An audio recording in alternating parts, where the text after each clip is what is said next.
Hey there people, how you doing? So, today we have the video comparison between the Galaxy S20 Plus and its successor, the S21 Ultra. Now obviously it's not the literal successor of the S20 Plus, but if you think about it, the launch prices of both of these devices are the same.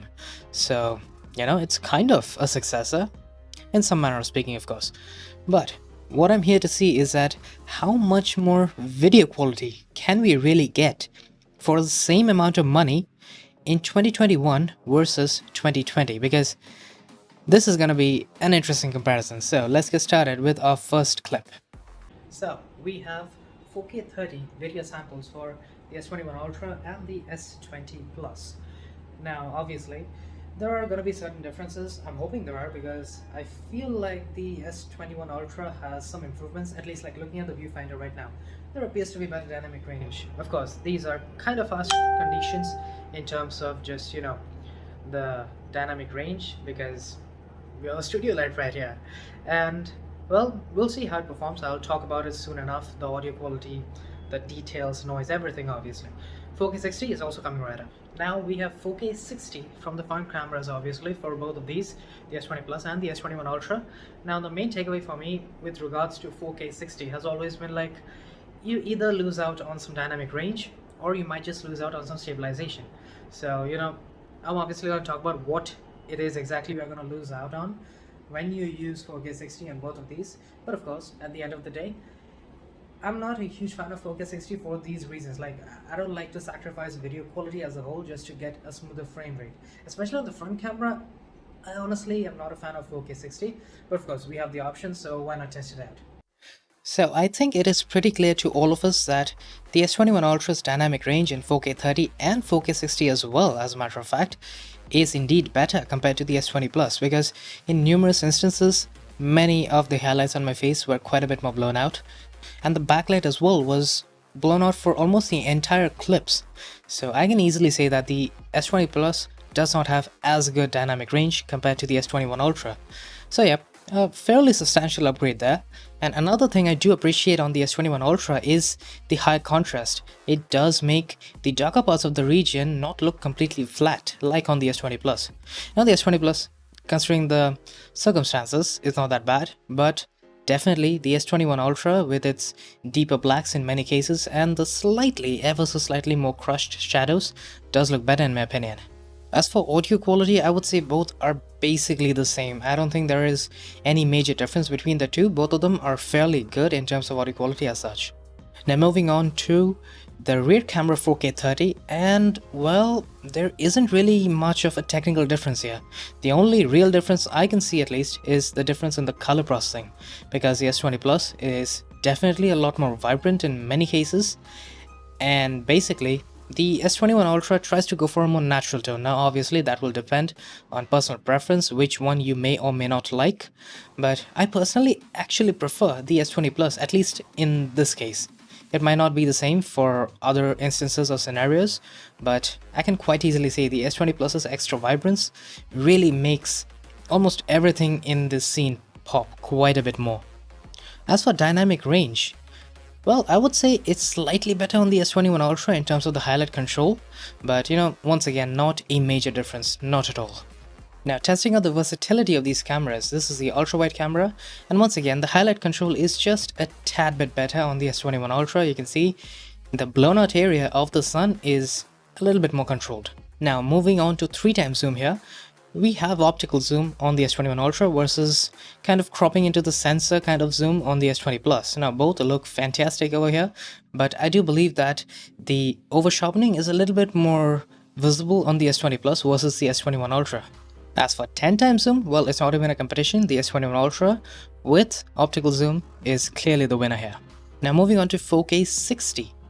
Well, this is interesting because on the selfie cameras, we had quite a bit of difference in terms of dynamic range, but here on the rear cameras, apparently there isn't much at all, because both look almost exactly the same, except for some differences in colors and vibrance. I don't think there is much of a difference here. I'm going to call this one a tie. Now obviously the colors, you guys can choose whichever one it is you prefer. Now, one region where the S21 Ultra definitely has an upgrade is having 4K 60 across all of its cameras. We did not have this before for some odd reason, but now we do. So here's ultra wide 4K 60. It does look plenty nice. Now here's 3x zoom with 4K 60. I really wanted to see how much dynamic range can we really get out of this camera. And well, it's quite a bit actually, because you can see it is backlit by the sun, and even so we can actually see some amount of detail on the building. I totally expected that this would be kind of a silhouette situation. Then for 10 times zoom, a similar kind of story. Backlit, so yeah, not ideal, but still 10 times zoom with 4K 60 is quite something. As for 8K video, well, I would say that the overall stabilization quality is still the very same. The detail levels are obviously just tremendous, but I do think that the S21 Ultra's higher contrast and slightly less flatter look compared to the S20 Plus is definitely a little bit better, in my opinion at least. I believe that the high contrast just makes the shadows look that much more substantial, basically. Now for super steady video, we have actually had an upgrade here as well. We can now do 1080p at 60 fps, and far as I can tell, well, the details are definitely a little bit more substantial on the S21 Ultra, and especially the over sharpening is much less compared to the S20 Plus. But the major advantage to have 60 fps is that you can slow it down to 50% in post obviously, and then you can have much slower and arguably much smoother footage. Now moving indoors, this scene is lit by a studio light just to see how well the highlights are controlled, and I would say that in 4K 30 at least both look fantastic. I actually prefer the S20 Plus, at least in this case, because the slightly higher vibrance on the S20 Plus does make the feathers of Valentine look a little bit more vibrant, the greens are a little bit more substantial, and it just looks better in my opinion. The S21 Ultra looks very flat, and the colors are just not popping at all. I mean, I would like something in between ideally, but if I were to pick one, I would pick the S20 Plus. I mean, I didn't expect this, but I guess the S20 Plus does take a win here. But then moving on to 4K 60 indoors again, but here I actually like the S21 Ultra now, because the S20 Plus, for some reason, it's really making the image look kind of flat. You can see the shadows are lifted quite significantly. Now obviously that could lead to better dynamic range in certain situations with 4K 60, but at least in this case, I do like the S21 Ultra. The colors, I do like it on the S20 Plus once again, but the overall image quality, I do feel like it's a little bit better on the S21 Ultra. Now moving on to 8K video, and once again, the S21 Ultra with the slightly higher contrast, it looks so much better, because the S20 Plus, it just looks flat to my eyes. I personally do not like how the shadows are being completely lifted. It looks very flat. You can look at the wall, just how intensely bright and vibrant it looks. It's not very realistic, not in the slightest. The S21 Ultra is doing a much better job in terms of maintaining a slightly natural look while also making Valentine look really nice. I mean, it's 8K, so the details are just beyond fantastic, and in good lighting, I think 8K is quite something. Now moving on to low light video, well, I would say that both look very similar indeed.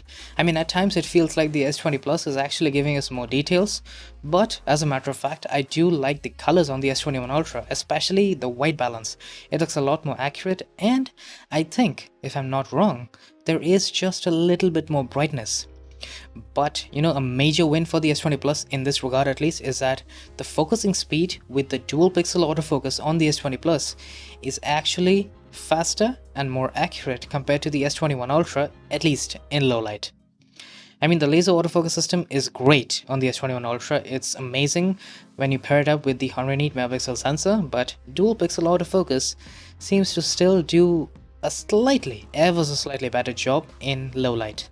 As for night mode time-lapse, well, this is interesting because this time around we have 4K night mode time-lapse, and that's quite a substantial upgrade in my opinion, because 1080p, it was good. Night mode helped a lot in terms of reducing noise, giving us fairly good detail, but with 4K, man, it looks so much better compared to the 1080p night mode time-lapse on the S20 Plus. It's quite an upgrade in my opinion. Now finally, we have slow motion. This is 1080p at 240Hz for both. And well, initially I had actually liked the S20 Plus a little bit more, but upon closer inspection I noticed that not only does the S21 Ultra give us more realistic colors, but also the higher contrast does mean slightly lower noise, especially in the darker parts of the image, shadows especially, the noise is ever so slightly lower. And the details. Well, it might appear as if the S21 Ultra does have slightly lower amount of detail, but as a matter of fact, it's over sharpening on the S20 Plus. Obviously, I had to pixel peep just a little to really notice it, but over sharpening is still over sharpening. So I'm not entirely certain which one I want to go for, because I like the S20 Plus. Upon first glance, it was fantastic, but the S21 Ultra, from a technical standpoint, it has less noise, it has less over sharpening, slightly better detail actually, more accurate colors. So I don't know, I'm gonna call this a tie. How about you guys decide? So that is a wrap for this video comparison, and I think we can all agree to the fact that this was way too close, because man, the S20 Plus, it was toe-to-toe with the S21 Ultra. I think the only real substantial wins for the S21 Ultra was in the front camera with the dynamic range. Then of course we have zoom. We can do 3 times and 10 times optical zoom with video. Although I'm not entirely certain where I would ever possibly use 10 times optical zoom with video. So, it's there, it's a feature, obviously. I won't say no to a nice feature like that. And then of course we have 4K 60 across all cameras. Now, as I said before, I do not prefer 4K 60 at all, because there's always some form of sacrifice involving 4K 60 as such. And yeah, in daylight, sure, you will get very nice quality, but I do think that whenever you use 4K 60, you're gonna lose out either on stabilization, maybe a little bit of quality, as I mentioned right there. It's not really my preference. So once again, it's not the biggest deal in the world that the S20 Plus cannot do 4K 60 across all of its cameras. It's nice to have, sure, and for those who like using 4K 60, it's a great feature to have. And another thing I wanted to mention is that in 8K video, not only do the colors look a little bit better on the S21 Ultra, especially the higher contrast really makes them look good, but I do think that the focusing is a little bit better on the S21 Ultra. There is some lag, obviously. I mean, it's a lot of pixels to process, but the S20 Plus does have a little bit more inaccuracy and a little bit longer lag time in terms of focusing on Valentine, as we saw right there. So that's something to keep in mind.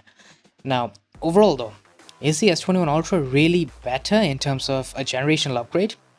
I think not. I think in terms of video at least, it's not really that big a difference. I mean, video wasn't really the biggest upgrade, as we saw, not on the spec sheet, and clearly not in practice either. So yeah, overall video wasn't that substantial. I mean, the S20 Plus was already great. The S21 Ultra just follows in its footsteps, adds a few features here and there, but nothing major at least. So that's it for today. I hope you guys enjoyed. If you did, do hit that like button, subscribe if you haven't already, and I will be seeing you guys later. Cheers.